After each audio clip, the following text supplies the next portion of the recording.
Hi, this is Congressman John Faso. I'm speaking to you from a snowy Washington, D.C.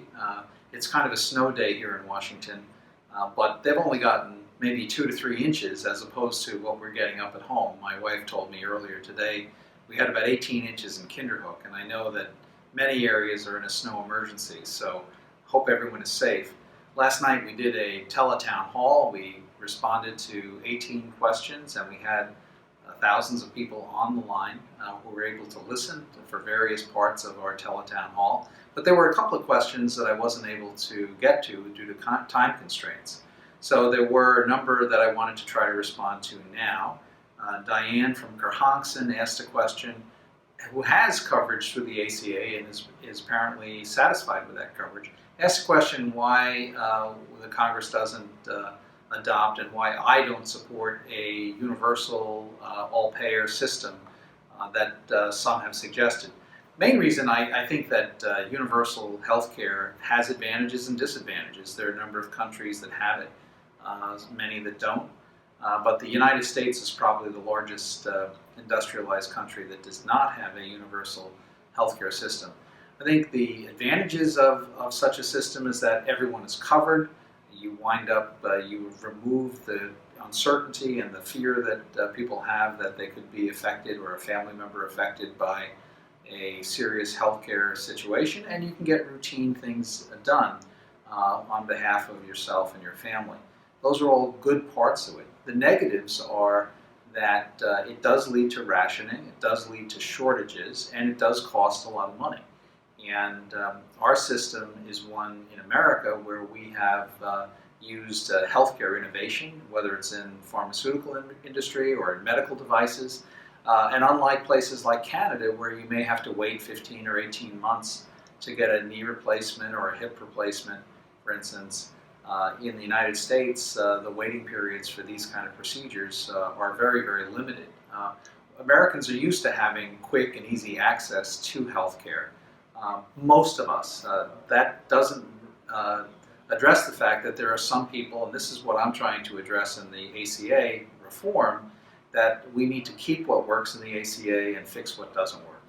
And there are many aspects of the ACA in the insurance regulatory area which have actually increased costs for small businesses and individuals. So I'm trying to, again, protect what we have that works in the ACA, barring companies from not selling insurance to someone that might have a pre-existing condition, for instance, but also fix what is really a problem in the ACA. And there are many states where the insurance markets are in turmoil, insurers are pulling out, and the program has not worked very well.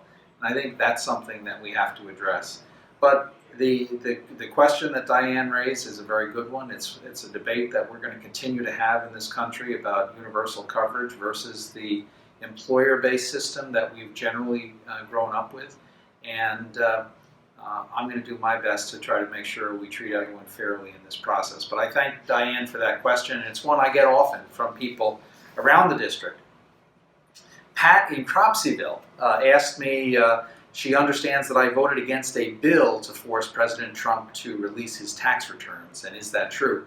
Well, it's not true. There was a procedural motion on the floor which was ruled out of order, and the reason it was ruled out of order is because it wasn't germane to what the House was considering at the time. And I do think that it's advisable for presidential candidates to release their income tax returns. President Trump didn't do it when he was running. The people elected him regardless of that fact. They definitely knew it, I think. I hope that he will release them in the future, and I certainly would consider legislation that would require future candidates for president to release tax returns. But I don't think that retrospectively relitigating this battle from the 2016 election is productive or useful. I do think, though, that something like this could be legislated for future candidates, including President Trump if he were to run for re-election. But there was no vote on the issue of forcing the matter. It was simply a procedural matter, and my friends on the Democratic side will try to make an issue out of that, I'm sure, but it was a procedural vote. It was ruled out of order by the House, and that was the end of it. Amy in West Hurley she is concerned about the 5-to-1 age banding. We don't necessarily have 5 times the money for health insurance just because we're older. We need to be saving for retirement. What would be a compromise here? Amy, very good question. This whole concept of age banding is one that I've talked to people who work closely in the insurance actuary system, people that work in health care plans, people that work as health insurance brokers, and to a person. And in fact, we had a hearing in the Budget Committee on this topic about a month ago. And to a person, liberal and conservative, they all said that you need to have a system which properly assesses the risk in terms of the potential costs for insureds in the healthcare system. So what they say is that a 5-to-1 age banding is an appropriate place. Actually, they say 4.8 to 1 is the appropriate number.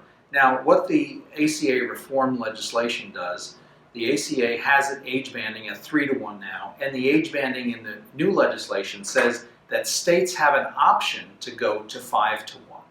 And basically what this means that a 60-year-old could be charged up to 5 times what a 20-year-old would be charged.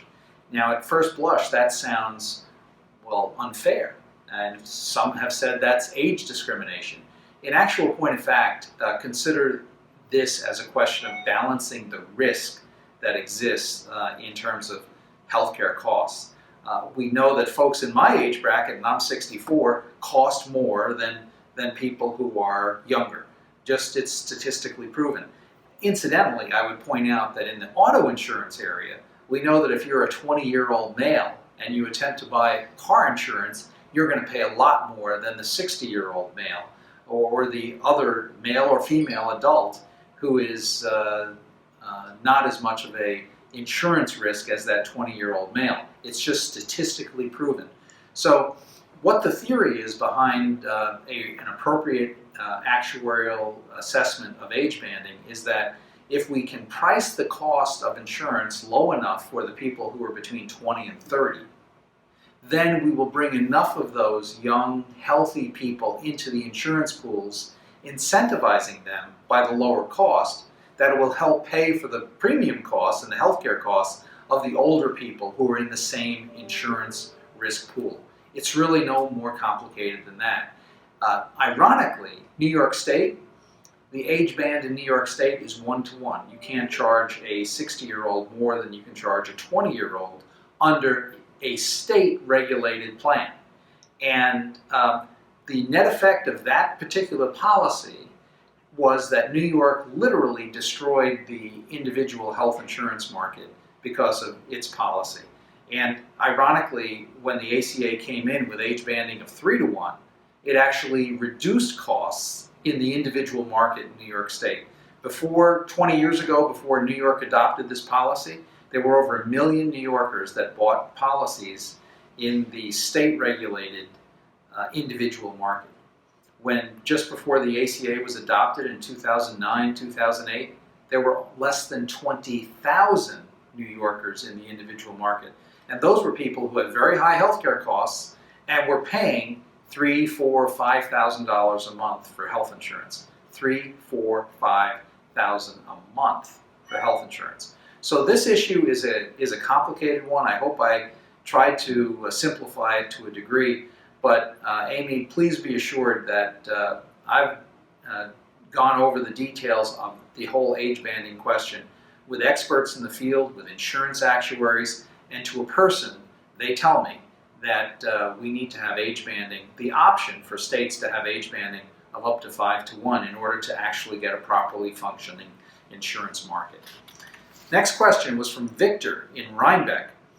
The proposed healthcare system is going to establish a block grant to cover Medicaid costs and not ratchet those up as healthcare costs have increased. This will force states to increase taxes, including property taxes.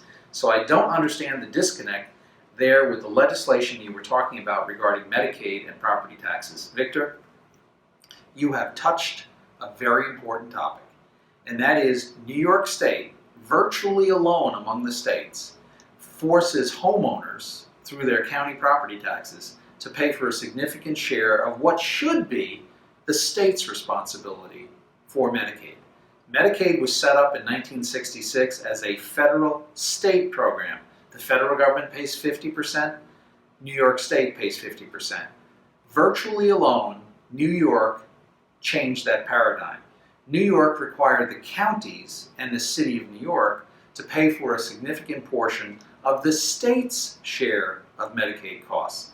And so it's no secret that since the state, which would set the benefit levels, was not fully responsible for the costs and paying for those benefit levels, the state acted irresponsibly through Democratic and Republican administrations. This started under Governor Rockefeller 51 years ago. And I said during my campaign that I wanted to finally break this paradigm. Give you an example as to why this is important. In the entire United States of America, over $9 billion is spent by local governments on Medicaid.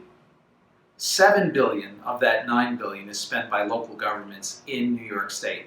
It just shows you how far out of whack we are. The average county property taxpayer in the 19th Congressional District has 42% of their county property taxes going to pay for state-mandated Medicaid costs. And when the state is not responsible for incurring the bill and footing the bill for benefit levels that it describes and that it promulgates, guess what? The state has not run its program efficiently and well for 50 years. Now, changes have been made over the last number of years. I know that Republicans and Democrats in the legislature and various governors, Governor Pataki, for instance, moved to try to reduce the cost that was borne by the counties, but no one has eliminated it. And in studying this issue, I determined, and I read the federal law, that we could, by amending federal law, force Albany to finally live up to what it's supposed to do and what most other states already do, relieving the county property taxpayer of this burden. It shouldn't be borne by the county property tax, and so one of the things that I pledged during my campaign is that I would try to eliminate this burden. So I'm working to do that as we speak, and I'm hopeful that whatever we can come up with in terms of healthcare reform, that we're able to get it here. But if we're not able to get it in this legislation, I'm going to try to my best to get it done in another piece of legislation. Lois in Millbrook had a question saying that the Teletown Hall was usually wonderful and informative. Well, I appreciate that. That's a better judgment than what my wife gave me. She listened to the whole thing, and she challenged me on some of my answers. But Lois again asks, what's your view on parking of oil barges on the Hudson River? Ecologically ridiculous. We're trying to clean up the Hudson River, not make it a disaster.